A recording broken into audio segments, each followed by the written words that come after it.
She talks to the people all night long, chatting and a-gabbing and a-singing her song. All the divas down on Rainbow Street love to hear Toni go tweet, tweet, tweet. Talking Toni. Tweet, tweet, Talk, talking Toni. tweet, tweet, Oh, talking Toni really gonna talk tonight. tweet, tweet.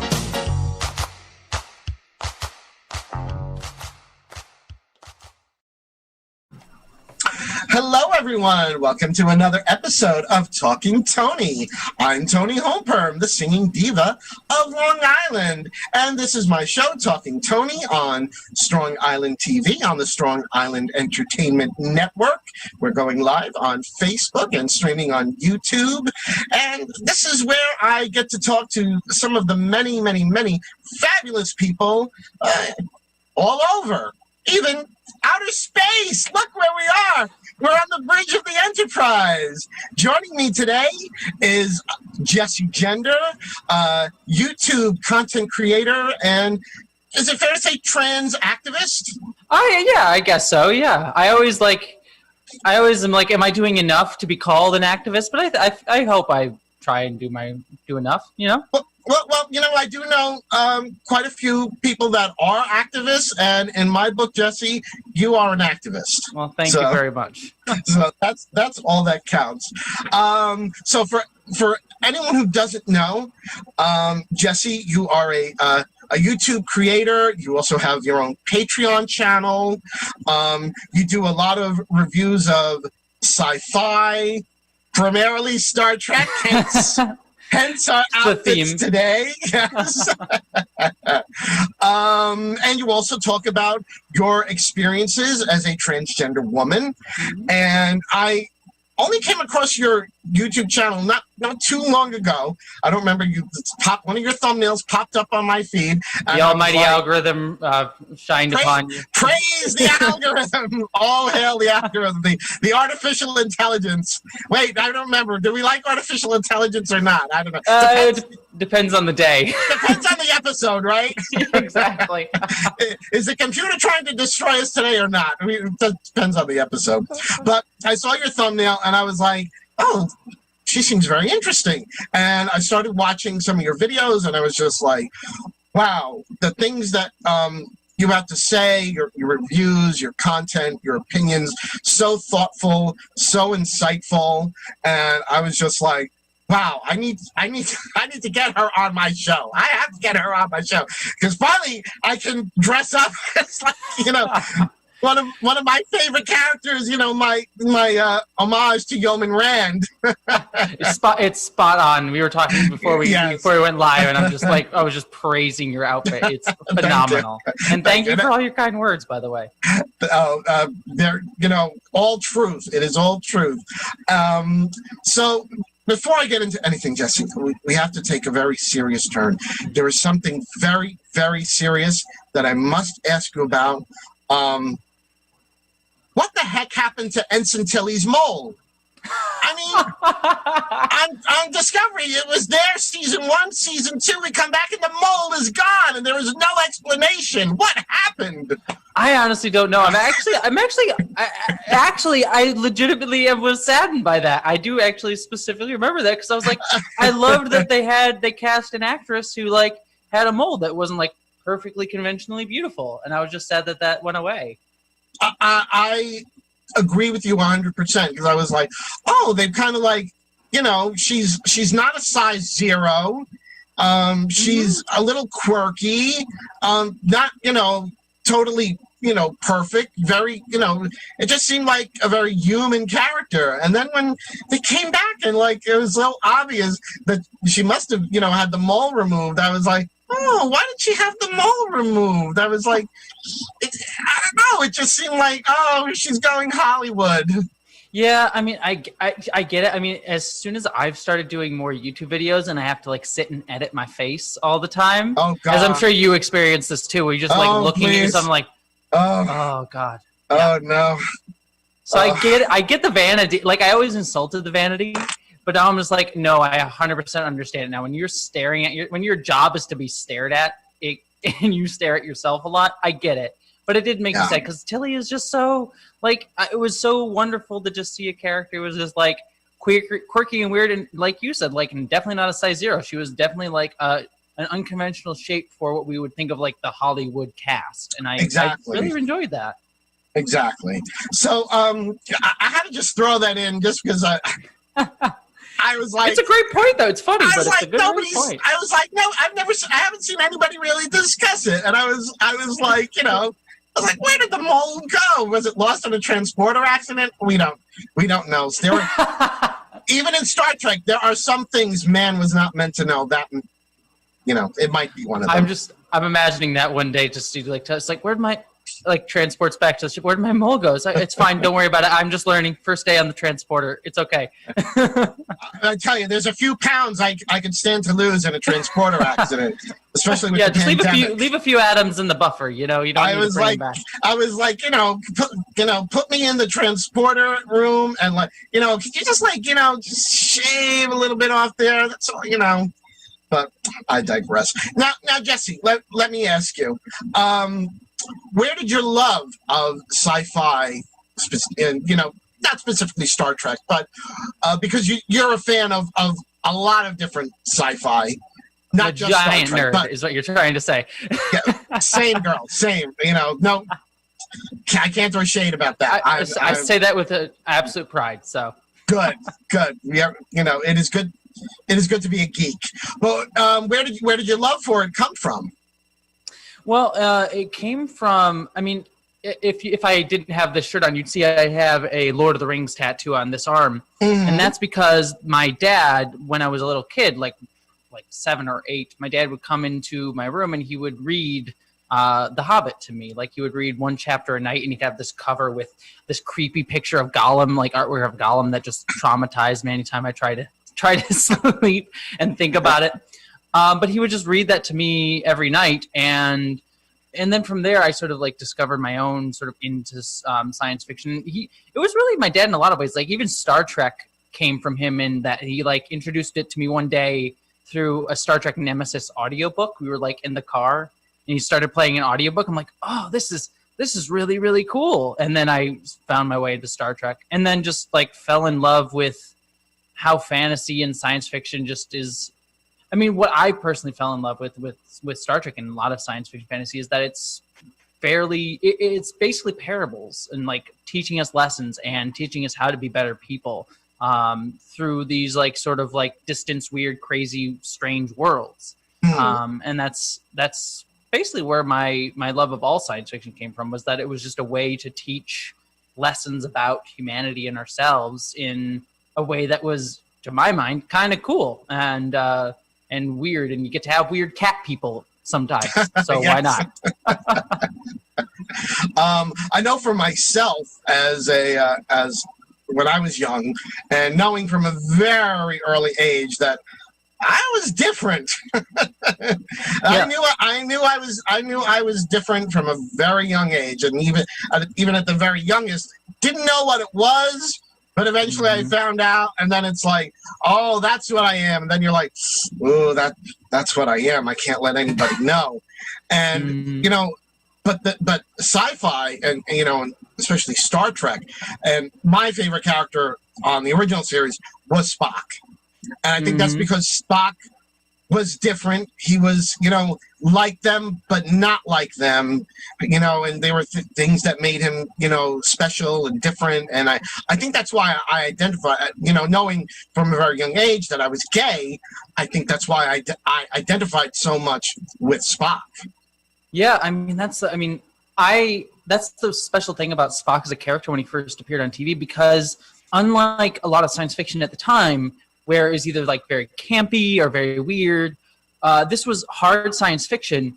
And then you had this alien character who was not, like, certainly he was an alien, and they sort of pointed out how he was sort of different in certain ways because of that.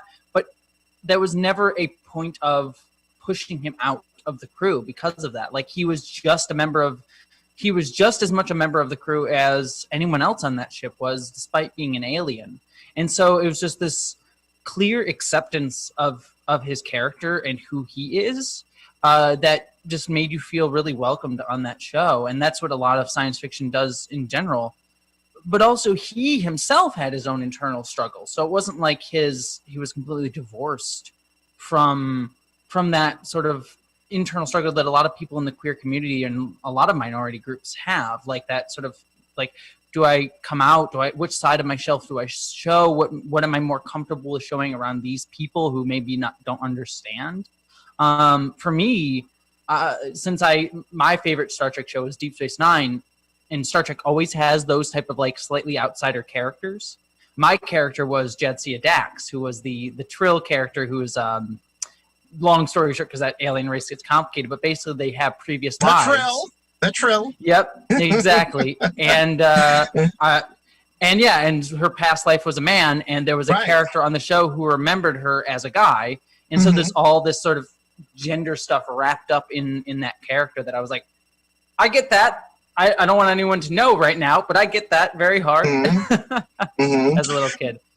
Do you remember, speaking of like when they first introduced the Trill species, which was on Next Generation, when Dr. Crusher began a romance with this person who was a Trill, but then I forget what happened, but he dies. They have to transplant the Trill symbiote into another Trill who was a woman, and Dr. Crusher is just like, oh no, I can't go there. no. Exactly. Yeah, it was. Yeah, she said something along the lines of like, oh, maybe I'll be able to get over it, humanity be able to get over it in the future. I'm like, it's the 24th century. I feel like we're there. Yeah. Exactly. Ironically, I just saw, I think it was maybe only a week or two ago, Alexander Siddig does his Sin City, and he was doing like a fanfic with it's Andrew Robinson. Andrew Robinson, yeah. Who played Garrick. And in this fanfic that he was reading, Dr. Bashir, in the storyline, it's now, years later, Esri had died. Her symbiote was transferred to another Trill who happened to be male, and Dr. Bashir continued the relationship with, the new person, Yeah. It was like, it was still, to him, which made more sense. It was still the same person. It was just that, the physiology changed, but it was still the same person.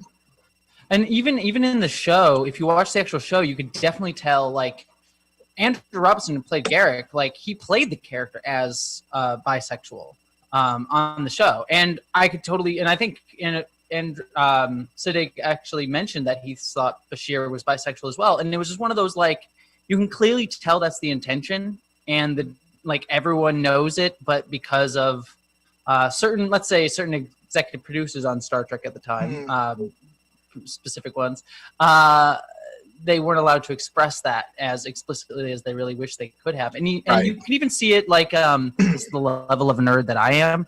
If you read the Star Trek novels, they've actually made it explicit, like Garrick actually has a male lover in the novels, which I very much appreciated. So I haven't read the novels in such a long time. I don't know if you ever read Peter David. He did a lot he's great.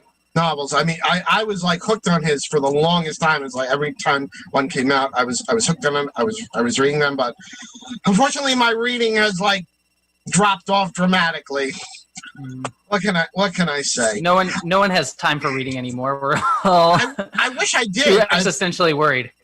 It's like, and that's another thing. There's so much in the sci-fi world that you could follow. It almost seems like it's too much. It's like you don't know, like it's like you almost don't know what to follow because there's so many things. Oh, do I start following this? But then then this just came out. Should I start? It's hard to like find a balance. How do you find that balance? Or do you? I don't. You don't? I don't. I am very much someone who like tries. Yep, I'm someone who like tries to have an opinion on everything, so I play everything, like all the video games, watch all the movies, watch all the shows, and even then I'm sort of like I'm still not all caught up. And so it's honestly stressful. It's really, really stressful, and I wish I had like a better way to cope with it. Like my problem is I'm on the autism spectrum, which is another reason I identify with Spock. And so I'm very much like a list person. I like crossing things off lists, everything sort of neatly organized. Mhm. And so I have this growing list of movies and TV shows that I need to watch, and it just stresses me out because I'm like, I need to get them off. I just need to watch every episode. It needs to be done. So I wish I had a better answer, but there's just so much. I know it's difficult. It's difficult. Actually, in Trek news, Star Trek Picard has been nominated for 5 Emmys. And I thought this was interesting. You know, there's outstanding prosthetic makeup for a series, outstanding sound editing, outstanding sound mixing, outstanding. Oh no, that was a different one. Outstanding period and/or character makeup, and also. Remember, this is Star Trek Picard. Outstanding period and/or character hairstyling, and I was like, "Wait a minute, the main character's bald. How did they get an Emmy for that? He's bald for hairstyling." Exactly. They did their best work. They had to like trim his little like side hair, you know. I mean, I realize it's for like, you know, hairstyles on, you know, other characters and all, but it is funny when you think about, you know, that's always been a big thing, you know, about Picard being bald, and they get an Emmy for hairstyling. I was like, I also love that it's like, I love it's like period, or like it's also like period pieces, so they're like going up against like 1700s like British British Right. like wigs and things. or the Queen, or whatever it is that show the Crown, or I don't know. The Crown, the Queen, Yeah. the matriarch, whatever it is. Yeah, I don't know. I don't watch that one. So I don't care. Neither have I. Bored. Too much in the science fiction space to stay up to date on. Oh, bored. Now, you've done a lot of reviews of the current Trek, and honestly, I had sort of fallen a little out of love with Trek. You know, I loved like the first Kelvin universe movie, but then the next two, I just they're just, to me, they're just sort of meh. And I didn't even watch Discovery until they did the free pass The free like for Picard for CBS, and I was like, and I binged that whole thing, and then I was like, well, I've already, you know, I've got it. I have nothing to do in this pandemic. Let me watch Discovery, and let me tell you, I love Discovery. I just love Discovery. I think Sonequa Martin Green, who plays Michael Burnham, I think she's a fantastic actress, and I think the character is great. But now I told you this, I posted a comment in one of your reviews where you said how Star Trek copies itself, and I said, well, you know, Michael Burnham is kind of a copy of Ro Laren from Star Trek Next Generation. They were both you know, sort of these, you know, strong female characters that were charged with mutiny and then brought back by the captain of the ship to do a special mission and get reinstated. I hadn't even thought about that, but it is like until you, because I saw your comment and I was like, that's actually a really brilliant like note. And like everyone has a chip on their shoulder about them. It's like, oh, I don't like you. You're awful. Right. And it's sorry. No, you go. Oh, I was just gonna say, it's funny because there was just so many like, so many people who, when Star Trek Discovery started, like, I hate how everyone's like, the Starfleet officers wouldn't react that way to a character. I'm like, well, Ro Laren is a great example of people doing exactly like Riker was always like, I don't like you, Ro, but I'll put up with you as I go and like hit on everything that moves. Right. And with Discovery, we got that change of the standard Star Trek format of, you know, very episodic, where we had like, you know, these season-long story arcs, and I thought, you know, it needed it. I think Star Trek needed that. Yeah, I mean, I'm sorry. No, please. I talk too much. I want to hear what so you do have I. to say. So don't worry. To cut me off to it at any point. No, I agree. I think like what I really liked about Discovery is that it's a show that really tried to hit the home run and tried to swing for the between whatever sports metaphors are not my strong suit, but it really like Can't it took even a lot of throw a risk. football, so yeah. Exactly.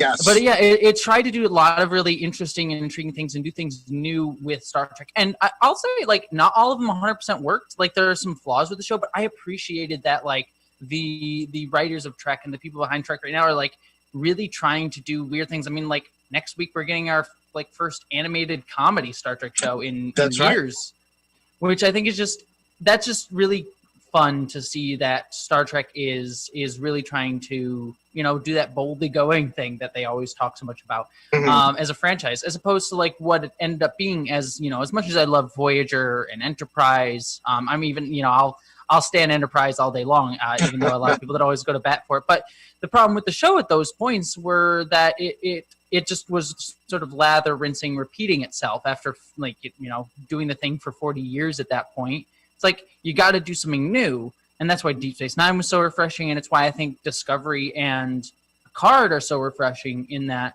is everything that they're doing going to work? No. I think that there's some flaws. I've talked about in my videos what things that I like and that I don't like, but I just like that it's trying to do something new and crazy and different and trying to do serialized, trying to focus on different types of characters than we've seen before. That's just different. And like actually paying off. Like Star Trek has always been a fairly diverse show, but dear heavens, like Discovery and Picard, but I think Discovery for sure is like one of the most diverse shows out there right now, which I think is just wonderful. Absolutely. I remember one of your videos, you were commenting how Discovery had the One Away mission where they were all female, and it wasn't like I'm sure like in the original series it'd be like, oh, we can't have an away mission that's all women.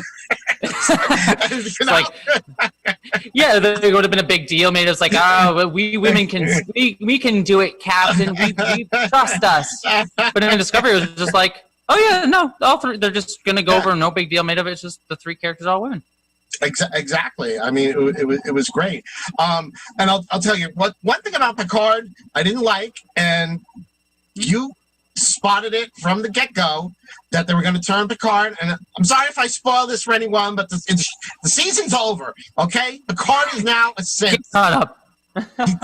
In order to save his life, they had to put his mind into a synthetic being, a synthetic android organism. I forget. I think they just refer to them as synths now. Yeah, it's just synths. Yeah, I think they called his specific thing the golem was like the right. Yes, from Jewish mythology. Yeah. Yes. Yeah. You spotted that. I saw that coming a mile away. Too. I mean, it's Chekhov's golem. Once you mention a golem, it's like I know. It's like, yep, Picard's getting shoved right in there. But one thing with Discovery, one thing I did not see at all in the first season was that Lorca was from the Mirror Universe. That was like total surprise. I didn't see that at all. Did that surprise you? It didn't, only because at that time I was so involved in the fan community and like reading all the theories, and so it's like that was a theory that had been put out there by a bunch of people, and so I knew it. It's hard for me to say for sure, like, had I not read any of like the online forum stuff, I probably would have been surprised. And I still think it's really effective, even knowing it was coming. Right. I still remember being like, yes, he is, as soon as that reveal scene happens. But I was not surprised, but would I have been smart enough to figure it out on my own? I don't know. But see, I hadn't been following any of like the the Trek stuff on YouTube or anything like I do now. And so when I saw that, I was I was had no clue whatsoever. No clue. So it took me by surprise. I have a feeling if you hadn't been following everything that you normally do, I think they might have surprised you. Yeah, I mean that's the one kind of sad thing about doing sort of like YouTube Star Trek stuff, like doing all this review stuff. It's like I love doing it. Like this is very much the first worldiest of first world problems, but it's one of those, like, the first time I watched like Picard, I'm like sitting there taking notes so that I'm like can think of my review, because I watch the episode and then sit right down and give my review. So the first time I ever watch all the episodes of New Trek, it's just going to be with a notepad in hand and trying to have like analysis mode on. and then I rewatch it later with like friends and sort of like I'm just gonna enjoy it. So that's one of the sad things too, where it's like if I'm doing this Star Trek reviews and things, I have to kind of have the critical hat on a little bit more than I'm used to instead of just enjoying it. But it is, again, it's something I love doing. It's just one of those like, who am I to complain that I have to review Star Trek? Well, and you do it so well. One thing also that shocked me, and you did a video on this, was because like I came to watching Picard not knowing anything about it. When the Admiral dropped the F-bomb, I was stunned. I was like, did she just say what I think you said? I got behind this. I was like, just said the F word in Star Trek? I was like, oh my God. I was stunned, girl. I was stunned. I can't tell you how stunned I was. Yeah, I mean, I was surprised by like literally like as soon as that scene happened, I was sitting with my roommate watching the episode. I was like, oh, dang. I used a stronger word there, but I don't know if we're allowed to swear on live.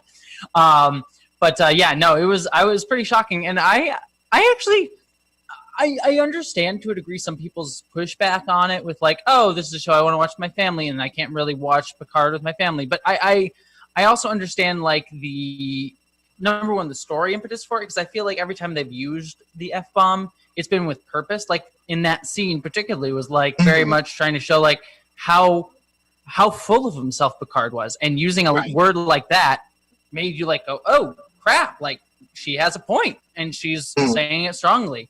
And I like when, people kind of were off on it. Some people were kind of off on it. But for me, and I know a few people, it was very much like, yeah, it's a strong word choice, obviously, especially for Star Trek, which was very sanitized for the longest time. But it felt like it fit the need of the scene, which I think is wonderful. And I also don't subscribe to the idea. There's a lot of people that argue like, people who swear are... that it's because they have a limited vocabulary. It's like, no, I actually think there's studies that show people who swear a lot more actually, do have a strong vocabulary. So yes, it's very true. It just knocked me for a loop because I was, now, as far as my history with Star Trek, I started watching Star Trek with the original series when it originally broadcast. And I'm not that old, girl, but when it went into syndication, that was it. Like all the kids in my neighborhood, it was like, I forget what time it came on. I think like 6 o'clock in the evening, on like a local station, and it would be like 5:55, and all the kids were like, "Oh, Star Trek's going to be on in 5 minutes," and all the kids ran into their homes to watch Star Trek, and it was and so it was very sanitized. And had to deal with being on regular network TV, and I think in Sitting on the Edge of Forever, when Kirk says let's get the hell out of here, I think that's really the only curse that was ever used in the entire original series. I think Kirk calls Mudd a jackass in one episode. I think that's about that's like right on the borderline of swearing. Yeah. This is how nerdy I am, where I'm like, I can give you every time he swears. I love it. I love it, girl. But I remember that, and that was sort of like, ooh, because there was never any scandalous. Oh, my. Yeah, exactly. I almost lost my wig. Tell you, but it went hearing the F-bomb on Picard that very first time. Threw me for a loop, but now I sort of understand it, and I'm like, I get why they did it, and I'm like, okay, I guess I can live with that. Although I really don't like Ensign Tilly using the F word. I don't know. I'm okay with other people, but Ensign Tilly, oh no, you're too sweet, you're too kind. I agree. I do agree with that, but I see why they felt the desire to do it, because it was one of those like, well, we can say the F-bomb now, and it's like. I appreciated that the first time the F-bomb was used on Star Trek was in a moment of like excited about science. Right. Like if you're going to do the F-bomb for the first time in Star Trek, that's the way it's like, oh, heck yeah, or F yeah for science. I thought that was fun. But I agree with you. It felt a little bit like doing it to do it in that With scene. her, it felt a little forced. So, but what can you do? Speaking of forcing, unfortunately, we're forced to take a quick break right now. So, for everyone Look at those segues. who's watching, I gotta grab them where I can, girl. What can I tell you? So we're gonna take just a very quick break for our sponsors, and then we will be right back with more of Jessie Gender right after these messages.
Hello, everyone. Welcome back to Talking Tony. I'm joined today by YouTube creator, sci-fi reviewer, trans activist, Jessie Gender.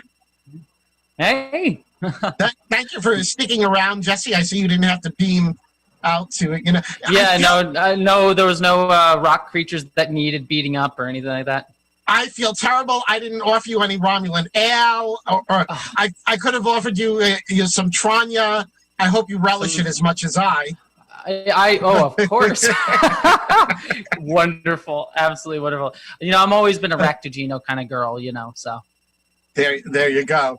Now, Jessie, we spoke a lot about Star Trek, our love of sci-fi. As I told you, I am also a, total geek, total sci-fi lover, Star Trek lover. One of the things, though, that did attract me to your channel, not just that you love Star Trek and sci-fi, but also you come to it from the viewpoint of, a queer viewpoint, shall we say. Yeah. You are a trans woman, and you've been very open and honest about your journey as a trans woman. And I take my wig off to you for the realness and the honesty that you've brought to everyone who watches you, insofar as your journey. I mean, I think I realize you're just being you, but I don't know if you realize how courageous it is for you to show everyone, the real person and the actual journey that you're taking. Yeah. Being a trans woman. Yeah, well, thanks. Yeah, it's interesting because I hear people say that a lot, and it's strange because, and I think a lot of queer people understand this too, to a large degree, as I'm sure you understand as well. It's this thing that was so much a part of my identity was so wrapped up in hiding this part of myself, being trans for so long. Like most of my life was sort of trying to make sure no one ever figured this out. Like, can't do anything girly, can't do anything, that would even give a hint of that. Can't even watch queer shows. And to now like jump forward to today, where in a lot of aspects, I do pass from time to time, but a lot of the time, like the first thing people will know about me as I walk around in the world is that I'm trans. It's the first thing that they'll see about me. So this thing that I try to keep hidden is now the first thing people know about me. And sort of when I came to terms with realizing that, I realized that it's like, oh, okay, sharing parts of yourself in the fact that I am lucky to be able to do is helpful to people to see and to know, because when I got to see other trans people, it helped me. But I also realized that like a lot of the trans journeys that I saw out there in the world that on TV and movies were very like not my journey. And that's not to say that that's bad, but it was very much these specific kinds of journeys for trans people that I didn't get to see talked about. And we're only now just today, like in the past 5 years, and even we still have a hell of a lot more to go, ways to see ourselves represented on screen in movies and things. And so I just wanted to, use the chances that I have to say, well, here's my journey. Here's the things that I went through, with the goal to sort of try and connect with other people through those same experiences. Because a lot of the times that I found when talking about trans or queer experiences, when we try to educate about trans experiences, people just try to see it as this very clinical, distant thing from them. But I just had this one moment that I always tell, is that I had a straight cis friend of mine who I tried to explain what it's like to be trans to them. I forget the exact conversation, but every single time I tried to talk about something, they were like, I can never understand that. I could never understand. That sounds so interesting and unique. But also I felt this way because of X, Y, and Z. I felt lonely. I felt ostracized. I felt but I could never understand being trans. I'm like, but you just did. Everything you just said was connecting with the feelings. Like, just because my experience is expressed through my gender or my sexuality does not mean that the same emotions that we're feeling inside aren't real and aren't similar, like that we can't connect. And extrapolating that further, that's what science fiction does. Like, we connect with Spock, even though I don't understand the needs of being a Vulcan in Vulcan culture, because it doesn't exist. But the emotions he felt were real. Mm-hmm. And so realizing that those two things was sort of the impetus for the things I tried to do on my channel, and being like, try and connect trans identity and trans issues and trans or LGBTQ in general, emotions that we feel, and bring them down to a level that is emotionally resonant with people who aren't even trans or aren't queer, and saying like, the feelings that I'm feeling, you feel too, just maybe in a different way. Exactly. And then connecting that with science. And then because I'm a nerd, and it's also a good in for people, if I talk about Spock, but then and then slip in the trans stuff in there, people can make these connections that from like Spock to trans to yourself. And it's just this weird trifecta of things that I'm trying to connect. And so, yeah, I just try and be as open as possible, because I think by being open, it enables people to connect with my experience. But then hopefully I can, not that I can speak for all LGBTQ or trans people, because everyone's journey is unique. But again, of course, the universality is in the specific, I think, is the best way to put it. The more specific we are about our experiences, the more it can apply to more people. More people can see the universality in that experience, which is what Star Trek does too. Sorry, I can rant for so long. No, I love hearing your thoughts and opinions on it.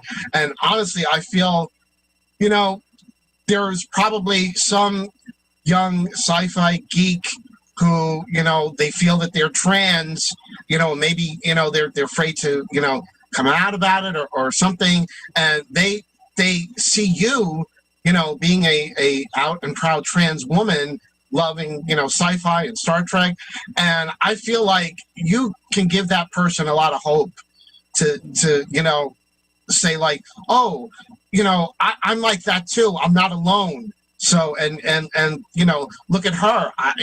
She's living her best life. I could live my best life too. That's I call you courageous, and really you're not going out and fighting a war, so to speak, but by just being authentically who you are, you're telling the world this is okay, this is normal, and and I just I love you so much for it. I just have to just say that I think what you do is really wonderful. It really is. Thank you so much. I really appreciate that. And I never know what to do when people compliment me. I appreciate it, but I'm always sort of like, well, thank you so much. You can tell me how wonderful I look. I mean, I don't. You are wonderful. You are absolutely fantastic. I will say. Go on. No, go on. Go on. I will say, like, one of the things that I love about like what you're talking about is like when we talk about trans experiences, like I was saying before, it's like when we see trans people or queer people on screen, it's especially up until only the past 5 or 6 years, it was always in the context of like, look, they're the trans one. Look, they're the queer one. Right. And I'm very much like my life, my dream, as a kid, I mean, yes, I wanted to come out and wish I would could have come out earlier and things like that. But my dream, my professional life dream wasn't to be professional trans person. Right. It was like, I wanted to be doing geek stuff. I wanted to be doing what I'm doing now, or working on Star Trek or making videos or like things like that. And it's like, so to be able, but we just never get to be that. We always get to be the trans person. And so it's like, I would much rather be a trans person in a geek space than the geek in a trans space, if that makes sense. Mm-hmm. Like I want to be able to be like, hey, look, let's talk about this cool nerdy stuff. Let's talk about the latest episode of Star Trek. I'll rant about it forever. It's a lot of fun. Also, hey, as a trans person, I found that idea particularly resonant with me right here in this episode. Isn't that cool? Okay, right. That's awesome. Now you've learned a little bit about that. Let's also just go back to geeking out about Star Trek. And it just allows you to be yourself, but also take moments to say, hey, look, my perspective of who I am, my identity, allows me to have a slightly different take or view on this than maybe someone else would. And I think that's awesome. And again, what Star Trek, the show that's always about seeing things from different perspectives, is about. And that's why that's the show that resonates most with me, because it just, the ethos of that show matches the ethos of who I am. Yes. I think the thing that I like the most is historically, most of Star Trek has been shown to us filtered through through this perspective of straight, cis, white males. And, finally we're, and hello, it's Star Trek. The whole premise was that anyone, any species, anything could, be in Starfleet and all this. It's like, but we're just going to show it to you filtered through that straight cis white male. And, and it was and it's taken decades for that to change. And, thankfully it is now. But that's one of the things that I love about your viewpoints is it's not a typical straight cis male viewpoint, repeated to us again. Your viewpoint is, so different than that. And that's what we need is, and I love those, those different viewpoints, and you see things through a different set of eyes, and a lot of the things, I can't think of anything in particular right now. I think my wig is too heavy, but you'll point something out, and I'll be like, oh wow, I never saw it that way before. But and that's the great thing about people of different perspectives, reviewing Star Trek, even the older episodes. It's like saying, well, this, this was racist or this was sexist. And it's like, you have to, you're like, wow, that I didn't realize that really was, it was racist, it was sexist, or, whatever. So it's just, I just love, and I just love your viewpoint on most things. So. Well, yeah, there's a lot to unpack there, because it's like, I mean, not just my viewpoint, but it's why I love seeing diverse viewpoints on anything. I mean, there's nothing wrong with us. I mean, despite some obvious things, there's nothing wrong with having a straight cis white person sort of discussing something, but it's like, right. And they can have good viewpoints, they can have good opinions, they can have good ideas. Sometimes they cannot. But also, by just having a diverse amount of people, you just get a prism of ideas and different things coming together, just give you new ideas. Like, you know, I'm so glad that I'm able to bring an interesting perspective to Star Trek, the original series, or any Star Trek show. There are things that, like, because I'm white, that I can't see. And so maybe there's some perspective that a person of color can bring to me, and I'll be like, oh, that's a super cool idea. But sadly, like, up until recently, both within the show, behind the scenes of the show, and in prominent fan communities, those voices haven't been heard. And so it's like, it's just one of those things, like, I never understand. Like, I just don't understand, for a myriad of reasons, people's pushback is like, oh, you don't have a white lead of the show. And it's like I get where that comes from. It's racism and homophobia and all these other things mixed up in that. So I get logistically, but it's just like, and there's reasons we should be doing it just for, like, diversity and, like, trying to help people, like, get to see people on screen, get people represented, but also just on a base level of, like, if you're a fan of stories, you should want to see diverse people, because having Michael Burnham, a woman of color, be the lead of your Star Trek show just allows you so many more different types of stories that you can tell than you could otherwise. Right. And I think that that's just interesting to me as a fan of someone who likes stories, on top of all the cultural and social good that does as well, which is more important, but also just as a fan of stories, that's a cool thing. Right. I mean, you know, we've seen the, you know, Star Trek, you know, straight cis male version countless times. It's like, you know, there's nothing wrong with it, but we've seen that story so much. Let's just, all I'm saying is really, it's great to open it up, that, you know, it doesn't, you know, to, you know, everyone, not just straight white men. But. It's like, you're great. I love a lot of you, but you're not the only ones that I love. Exactly. Let's get other people. Yeah. Exactly. You know, that's all really we're saying is, like, you know, yeah, it's great, but, you know, these other things can be great too. Just and give them a try. You know, try it. You'll like it. That, you know. Exactly. I'm a Jill in space. What can I say?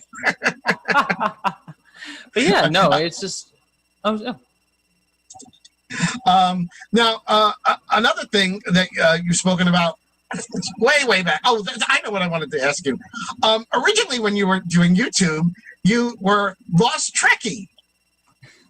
What happened to Lost Trekkie? What happened to Lost Trekkie? Where did Lost Trekkie go? Oh yeah, that was a while ago. That was just so back way back in, like, middle school, I want to say. It was probably a long time ago.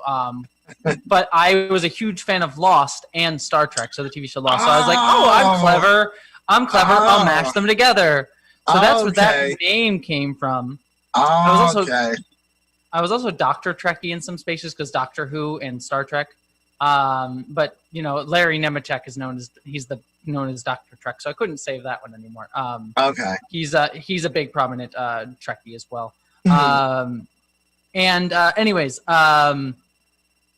but yeah, so Lost Trekkie was the name I used for the longest time, and then I worked at I got a job about 5 or 6 years ago, maybe 7 years ago at this point, at The Advocate, which I'm sure you probably know, but it's like it's the company that Pride Media, they own The Advocate, Out Magazine, yes. Pride.com, and there's still some videos of yours on their website.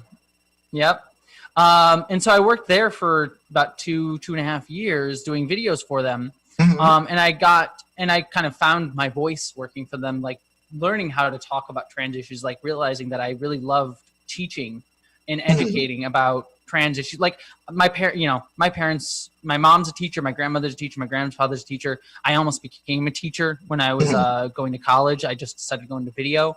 And so I just learned there that, like, I love being a teacher and I love educating about these things and sort of trying to be fun and weird and wacky as best I can. And so while I was there was like one of my coworkers made the joke. It's like, yes, we're teaching you with Jessie gender. And so it was just like an offhanded name. And I'm like, oh, I like that. I thought that was kind of fun.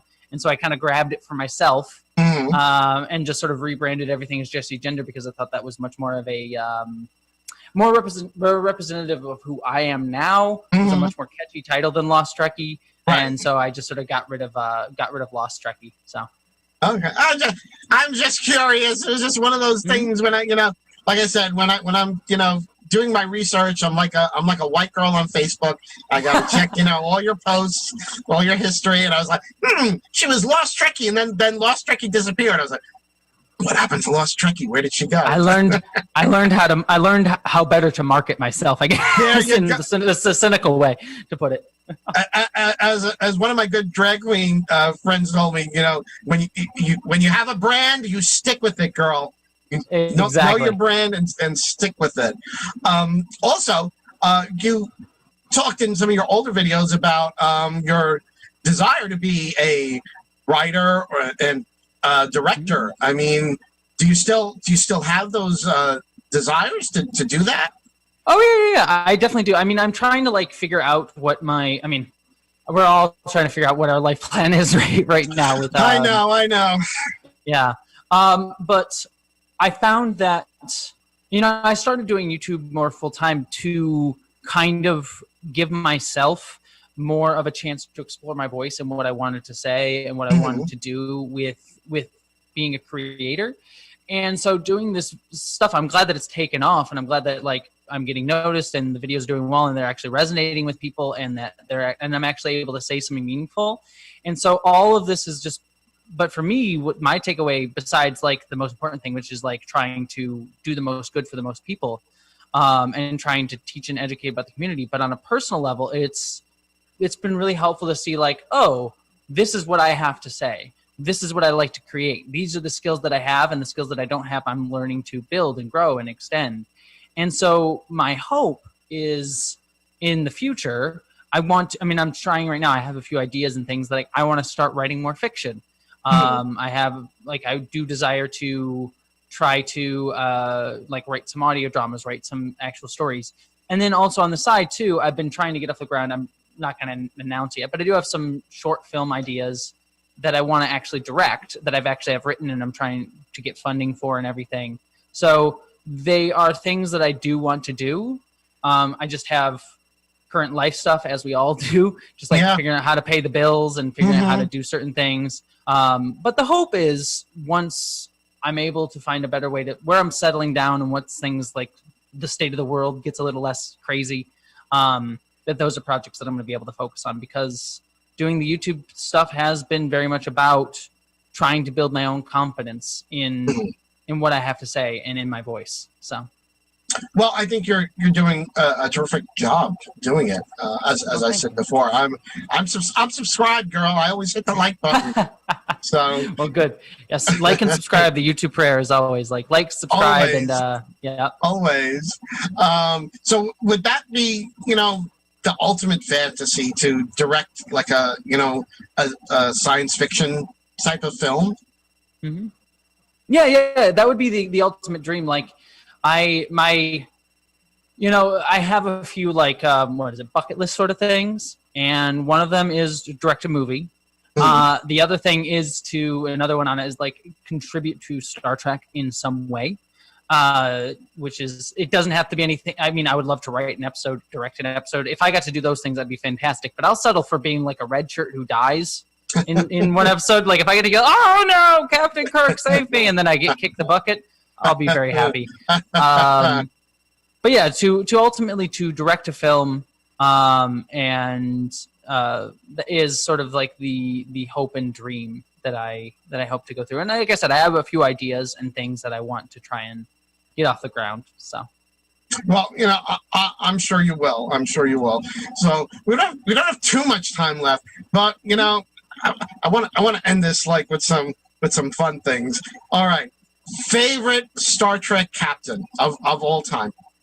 Oh gosh, that's really, really hard. I know what you're gonna say, but yeah, I mean, I have to give it to Captain Pike. If that you thought it was gonna be. Okay. That makes sense.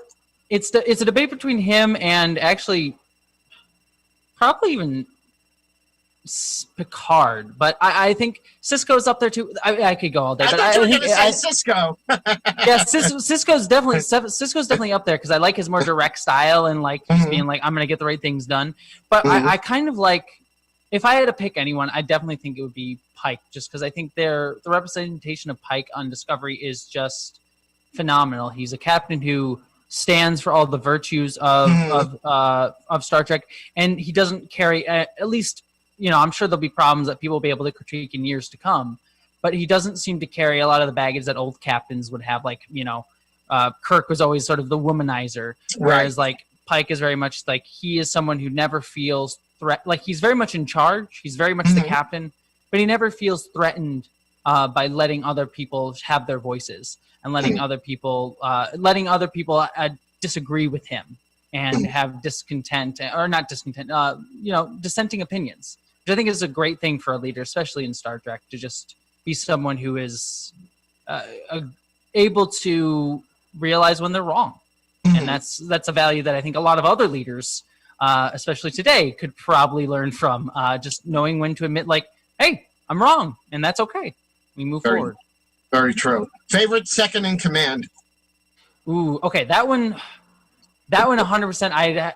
Spock is always the go-to answer, but I think if I really had to think about it, I love Kira. Kira Nerys is fan-freaking-tastic. She is always like take charge. She's a little bit more morally in the gray zone, though always still the hero, but she never believes she is. Right. Which I think is just, I always love those type of more darker characters. They're like, you are a wonderful person, you just don't realize it. And so I think, and also just Kira being a badass woman who like would never let anyone tell her what to do is something I always enjoy. So Kira. And I think we would have to probably put Chakotay at the bottom of the list. Yeah, no offense to the actor, but not to the actor, but no. Yeah. Another thing about Voyager, 7 years they couldn't promote Harry Kim once, not even once. I mean, even today he's still an ensign. They get back. I know. It's like the man's like 60 years old already, and he's still an ensign. They got thrown to the Delta Quadrant and made it back alive. You can't make him lieutenant, for crying out loud. What is with that? I mean, I'm gonna laugh when we've already seen Tilly go from cadet. It's a shutdown. You see Tilly go from cadet to ensign. I'm gonna love it if next season she's like a lieutenant, and we just get like poor Kim got 7 years and she's in it in 3. Right, I mean, how does that happen? But and even like Tom Paris, who was like officially like not even officially Starfleet. I remember like he got like he like did something bad and he got his pips taken away and he even got his pips given back, and I'm like, he's not even really in the Federation. What's going on? Poor Harry Kim, he did everything he was supposed to do, and he can't catch a break. Cost the guy a poor pip, One pip? What would it cost them? They couldn't make one pip in the replicator, Jessie. Come on, give me a break. Unfortunately, Jessie, we've come to the end of the show. It has been so wonderful talking to you. I had like 1,000 more things I wanted to talk to you about, but unfortunately, it's only an hour-long show. I'm sure you and I could probably keep going. I want to thank you so much for stopping by here on the Enterprise today. Thank you so much for having me. It was really, really wonderful, and I really love this. Oh, thank you. I'm so glad. But I want you to tell everyone who's watching where they can find you on social media. Well, you can find it's fairly easy. Just look up Jessie Gender with an I, Jessie, Gender, Gender. On pretty much everything: Twitter, Instagram, Facebook, YouTube being the biggest one. That's where I do most of my stuff. I also Twitch. So if you ever want to see me drunkenly playing Banjo-Kazooie at 1 a.m, I sometimes pop on Twitch doing that. And yeah, those are all the major things. I also have 2 podcasts. You can find me there. What the Frel, that I do with Council of Geeks, who's another great queer, nerdy YouTuber. And then Star Trek Behind the Lines, which is a Star Trek RPG podcast that gets fairly risque. Just if you ever want to see me play a fairly sexually promiscuous Andorian woman, that's the place to do it. So yes. Where on your podcast? Yep, Star Trek Behind the Lines. You can find Star that there. Trek Behind the Lines. Oh, we have to check that out. Yes, it's fun. and also your Patreon page where people can support. Can lend support to you. Yeah, if you want to give me any support, help me out financially, help me do this full time one day, that's the place to help me. And you also get cool perks like your name and videos and all that fun stuff. So there you go. What could be better than that? Well, I want to thank everyone for tuning in today to Talking Toni. Jessie, you may want to tune in next week. I have a very, very special episode. My guest is Todd Graff, who was one of the stars of James Cameron's The Abyss. Oh, okay. Yes. He had the little hamster. Yeah. And also the director of one of the best LGBTQ movies, Camp. I don't know if you've seen Camp, but he wrote and directed that. He wrote Beauty and the Beautician with Fran Drescher, and recently wrote and directed Joyful Noise with Dolly Parton and Queen Latifah. So, dang, okay, that's a pedigree right there. Yeah, I know, girl, I know. So he's gonna be my guest next week. But I want to thank you so much for dropping by, spending some time with me, letting people and myself get to know you a little bit better. Well, thank you again. And like I said, this was an absolute joy, and it was great to get to know you and hang out with you. So, well, if you ever need a Long Island drag queen for anything, you know who to call. Most definitely. All right, as long as you're wearing that wig. Oh, okay. Well, I may have him redo one a little smoother. It almost looks like a tribble stuck on my head. I don't know if I'm totally happy with it, but it is what it is. I'll pop into the transporter and change it up a little. So, all right. Thank you, everyone, and everyone, please continue to be safe, stay healthy, wear a mask when you're outside, wash your hands. All right, everyone. Good night, and thank you again. Oh, yes. Live long and prosper. Live long and prosper. How can I forget? Live long and prosper. Twilly-dilly-dee, twilly-dilly-dee, twilly-dilly-dee, twilly-dilly-dee, tweet, tweet, tweet, tweet. She talks to the people all night long, chatting and a gabbing and a singing her song. All the divas down on Rainbow Street love to hear Toni go tweet, tweet, tweet. Talking Toni. Tweet, tweet, Talking Toni. tweet, twilly-dee. Oh, Talking Toni gonna talk tonight.